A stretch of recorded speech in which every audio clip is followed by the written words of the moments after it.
Hello, everyone. It's another Homeboys Extra with your genial host, Paul Larkin.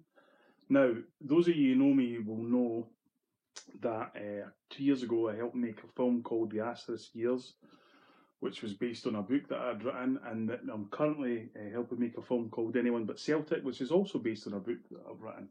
Now, despite my obvious genius, there's absolutely no doubt whatsoever that if it weren't for the guy sitting to my right at the minute, none of this would happen. So I'm delighted to welcome the director of the Asterisk Years, the director of Anyone But Celtic, Mr. Ja Jusser. Hello. Now, first of all, Ja, we're literally currently doing Anyone But Celtic. How do you think it's going? It's going well. It's obviously. Is this all in one take? Are we going to edit this at all? We're not going to edit this at all. No editing on Hail Media. Jesus Christ. All right. So no pontificating. All right, it's going well. A little bit behind schedule as far as I just want to get it done so that it's polished, and by the time we get to the premiere in November, I want it to be, I've already been finished for at least a month, so we can sit on it, watch it, make sure if there's any snags, we can work over them time and time again. But it's coming together really well. I think that taking the book and then putting it into something that's going to be visually interesting and entertaining, it's not an easy thing to do, but I think that it's coming together really well. I mean, I'm interested in that because clearly you're looking at the sort of cinematic parts that you can take out the book. What is the process for that? It's reading, rereading, making notes, reading it again, seeing in what ways can we illustrate what's being said. Now, if we had budget like we did for the Walk On film, then you can use archive. If you're talking about Liverpool in the 1960s, then we go to the BBC archive and we pay them a load of money to get their footage. With this, there isn't the budget to do that, and it is expensive. It's an expensive business, and this film's not for broadcast either. We just have to look at inventive ways of illustrating what we're talking about. But at the same time, it's the picture tells the story, and we've got to make sure that when the audience is looking at the pictures, then the words that come with, they just serve to illustrate the pictures. It's that whole thing that you taught in film school, which is show, don't tell. So we want the audience to see what's going on with the collusion of the powers that be against Celtic. Yeah. Now, it's interesting you touch on that because obviously that was a major aspect of the Asterisk Years. How do you look upon that kind of aspect as being someone from Liverpool and hasn't been brought up around it? Well, it's easy to see when there's an injustice, and with the everything that's happened in the last 27 years over Hillsborough, you can when there's an injustice, when the powers that be are colluding against a team, it's easy for you to see that there's something that's not right. There's something that is fishy, shall we say? Although I must say that it is still a shock to me. Things like the EBT scheme and the way that David Money was able to have was £1 billion overdraft at the Royal Bank of Scotland. Who in their right mind would say, yeah, that's a good idea to give that kind of overdraft to a football club? It's absolutely bananas, and then what you've written in the Anyone But Celtic, when you look at the collusion between the referees and the Freemasons and the Orange Lodge, and the involvement of senior figures in the SFA, then it's just unbelievable that this should happen in the modern age. It's just when we've got Premier League, the Scottish Premier League or whatever, you would think that it was run, on the highly professional circumstances, and it's clear that there's something wrong. I mean, obviously there's no comparison in terms of what happened in Hillsborough on the day, But the subsequent fight for justice, I think there is parallels from Celtic supporters towards that, in the sense of here are ordinary people trying to fight against the might of the establishment, the judiciary, the courts, and all that kind of thing. Yeah. And I see that a lot in the spirit of people from Liverpool and stuff. But how does it take them 27 years to get justice? It's just fighting against what the authorities have put in place. I mean, you should be watching that. I recommend anybody who hasn't seen it to see the recent documentary which featured Dr. Phil Scranton. Yeah.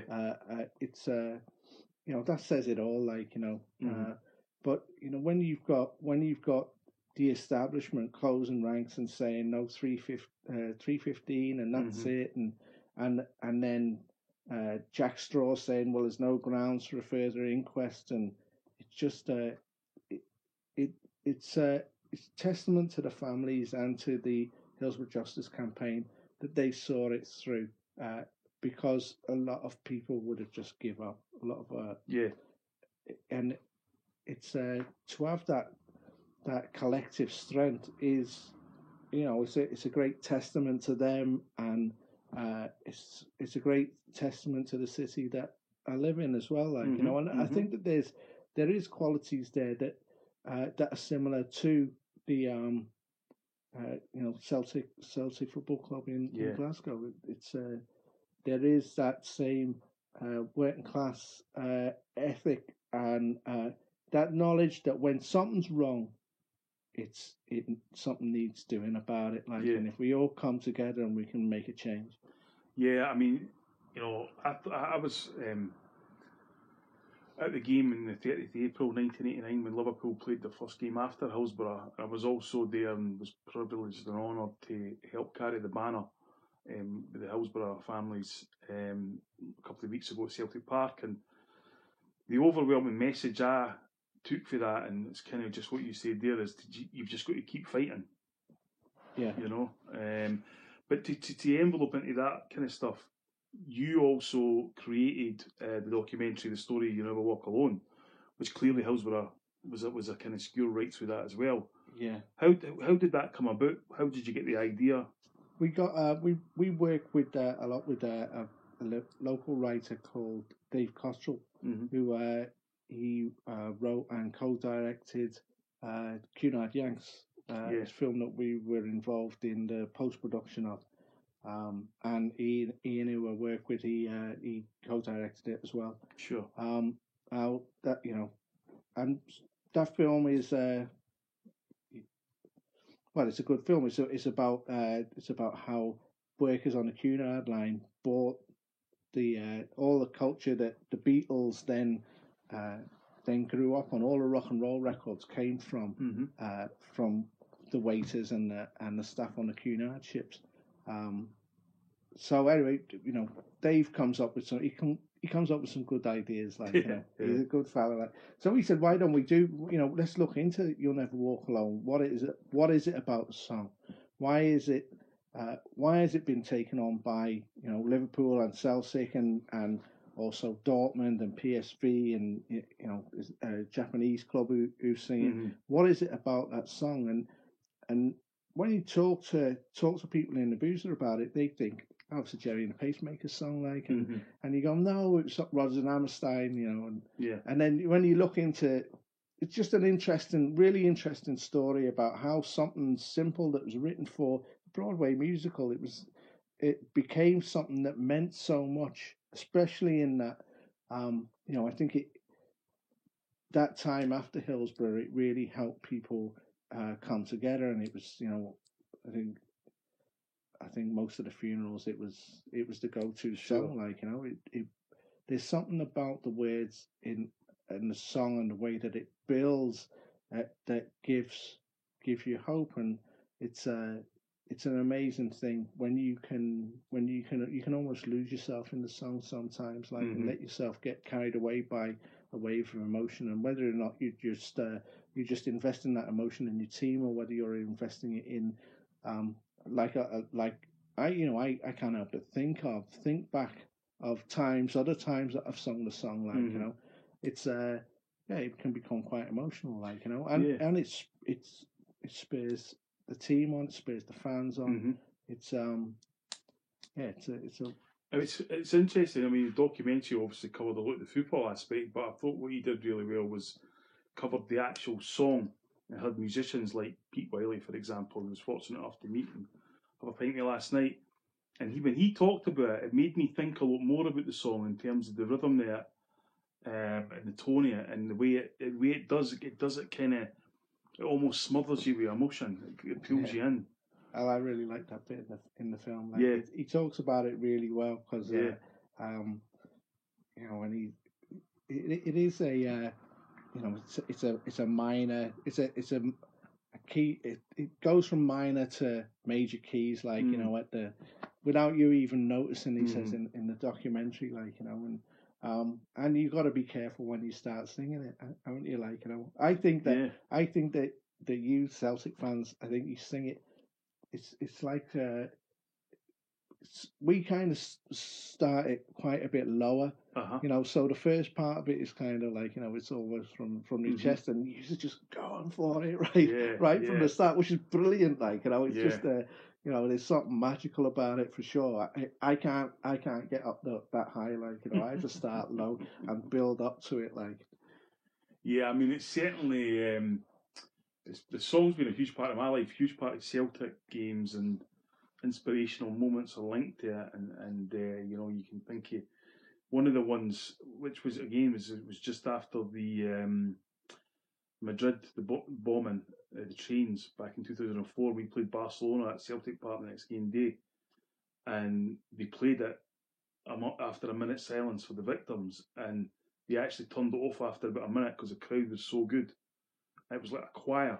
You know, I really, I wish that it's George who does the DJing at Anfield, and I really want him to do what he's do at Yeah, Celtic Park, which is like let the yeah, crowd sing it, like, you know, yeah, put the onus on the crowd to sing it, because when it's sung by a after the first Chelsea semi final, the cops just sure, went mad for it, like, and they were just singing along, like, you know, really going for it. And then the record come in, and it mm, kind of took the wind out of yeah, everyone's sails. yeah, Everyone was singing it really well. I love it at Celtic Park when it just drops out, and there you go, like hmm, hmm, 60,000 voices, like, taking the thing, yeah, like, you know. which is how it should be. I want to talk about the asterisk here because you know there's a twofold thing here in the sense that you know the film was major success, went around the world, but that was in my opinion entirely down to your directing and editing. But I want to talk about your experiences of watching the film both at the premiere and at Celtic Park, and had you ever seen a reaction like that to one of your films before? No, it was kind of you know, it was a bit mental, like, you know. Mm, It was you know, I'm watching it. I watch it with a critical eye, like, you know. yeah, I know, you know, things. I can still watch it now and go, I'm not quite happy with yeah, that, yeah, like, you know. yeah, But then you know, the audience just they just went for it in a big way, like, you know. And it yeah. was yeah, it was great, like, you know. I'm you know, I've never had a standing ovation for anything that I've done before. That's for sure. Watch out for the glass there. Yep, just a really small bit of water just fell. That's how you get on the home, boys. No, it was. I mean, it was the premiere was. We were talking about this earlier. It was like a football match. The way people were shouting and that. The screening at Celtic Park, which for me was a massive thing. You know, here's a film I'm involved in showing at Celtic Park, but the reaction that we got that night was just unbelievable. It was like if I could, there's a few moments in my life I'd love to replicate, and one of them is when we were introduced onto the stage. We had the walk from there as everybody rose up, was, Yeah, yeah. and the guy, the MC, had said to us, "Walk slowly." I said, "Okay," and then that's why, because we were all cheering. It was pretty amazing. And then what the funny thing, I was kind of in this mode of instant bliss. And then I was snapped out by the look on everyone's face when you started speaking and they realised you were a Scouser. Yeah, translation needed. Yeah, It's like, where did that accent come from? yeah, and of course there was a Celtic Evertonian Of course there was. Like, if someone to give me steak, like, yeah, of course. I mean, that's kind of what it is. But what I wondered was, because this is something I was obviously at every screening during the tour, and it's something I thought about a lot post this was, does that make you think about your films slightly differently, knowing that you could watch it within an audience and they're watching your work, and you say you're watching it with a critical eye? Does it make you think about it a wee bit more? I'll still watch it with a critical eye. I just won't be able to for something that I've produced or directed or whatever. It's hard to not have that, to actually relax into, to even enjoy it. Like I love the reaction I get that we got from the film, but the the actual watching of it, because by that time watched it hundreds of times in the edit, and it's good to see when certain bits work, like that you're not sure of, and it really goes down well with the crowd. But no, it's the critical eye for something. Yeah, I mean it is. It's because I found myself, because I see I watched it hundreds of times. By about 5 or 6 places into the tour, I'm watching the audience more than I'm watching the film for reactions and bits that work and don't work and all that. But I suppose, it's what I thought you added more than anything as a sense of professionalism, and that's kind of a poxy phrase, because what it really means is a sense of actually knowing what the fuck you're doing. that's key. It always helps, doesn't it? Yeah. It always helps. And of course, there's other people. One person we also have to mention, of course, is Paul Nutty. Could you describe him in 20 or less words? No, Paul Nutty is a force of nature. Paul does all of the graphics work, all the titles, all of the when you see like a program or a photograph in a documentary, Paul's done all the work that makes it almost come alive. Like it's almost like a 3D-ish effect where he separates there's a photograph of a footballer he separates the footballer from the background and then does a little move so that it's interesting to look at, and it's he's very talented at doing that, he's a great guy. I recommend anybody to buy him a drink, have a good chat with him, argue about insane things, it's all good, And he's an Evertonian. We should. I work with in Liverpool. I work almost exclusively with Everton. Well, that's the kind of thing. I mean, the three main technical experts on anyone but Celtic. We've got Ja, who's a Liverpool fan, Ian, the cameraman, who's an Evertonian, and Paul Nutty doing graphics, who's also an Evertonian. So, like the phrase in the City Centre in Liverpool is Liverpool 1, Everton 2. So they say, yeah. So they say. But so let's finish up by talking a little bit Brendan Rodgers football. Now, give me a kind of insight into how you felt about Brendan Rodgers when he came to Liverpool. I really liked everything that he'd said on when he was with Swansea, he got promoted with them. He got them a good finish in the Premier League in his first season. He was talking. He was talking real sense about what football should be like. If you got possession of the football, then you've got control of the game. It was like almost like a breath of fresh air, and it was. I was very excited when he came.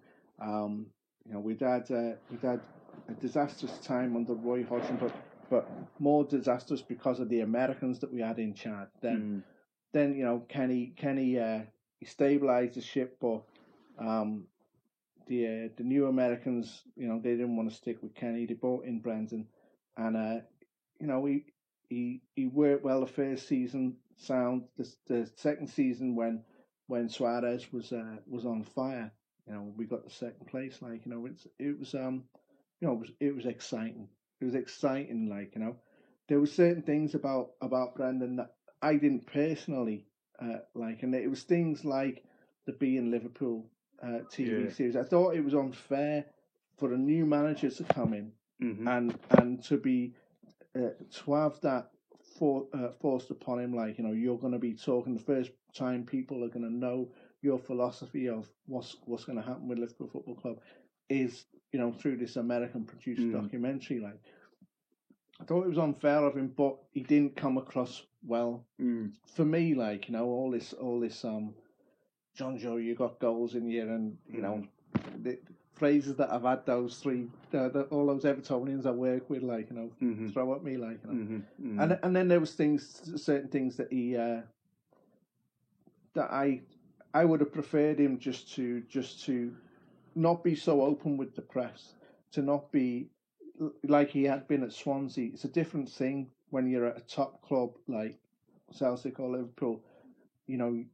It's a different relationship with the media because half the media are out to crucify you. Yeah. And he was a little bit too open, I felt. And, he should have said more of the next game's the most important. Those kind of, those kind of cliches they're cliches sound, but it just focuses everybody onto, what's the matter in hand. Like, the next game is always the most important game. Yeah.